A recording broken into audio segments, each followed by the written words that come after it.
Let's get more perspective from former Ukrainian Defense Minister Andriy Zagorodnyuk. He is a distinguished fellow at the Atlantic Council's Eurasia Center and chairman of the Center for Defense Strategies in Kyiv.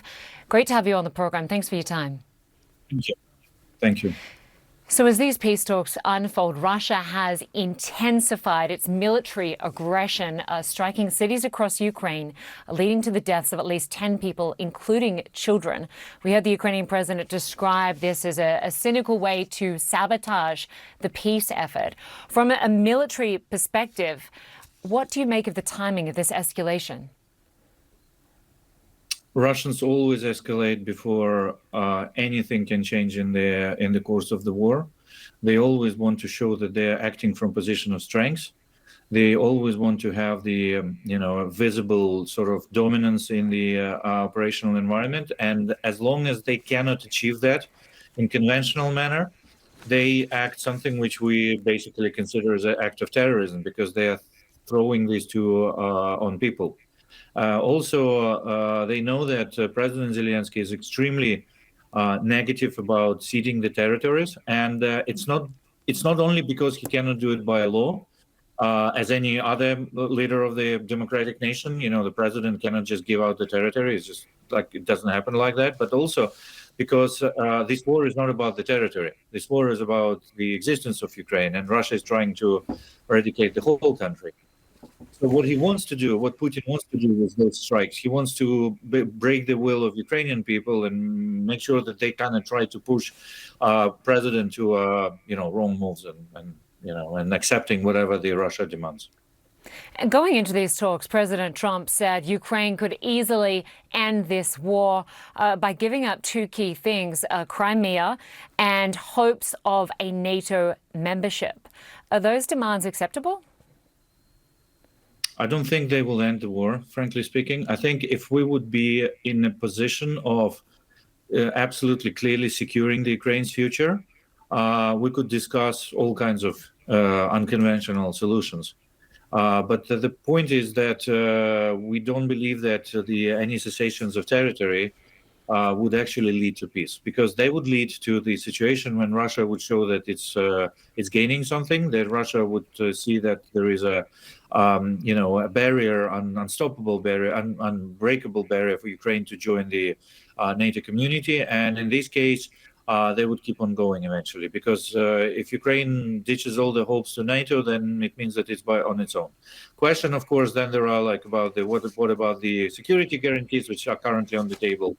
But it's very difficult outside of NATO to provide something which is practical and which actually can stop such large army as Russian.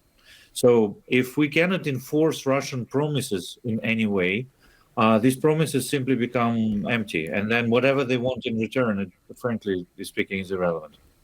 Andriy, just as you speak, we're just looking at some live pictures from the White House now, which is the leaders of the U.S., President Trump, President Zelensky of Ukraine, along with other European leaders, including the leaders of NATO and the European Commission, standing for their family photo. Just talk to us about how crucial this European support is for Ukraine going into this meeting, especially considering the dressing down that President Zelensky got back in February.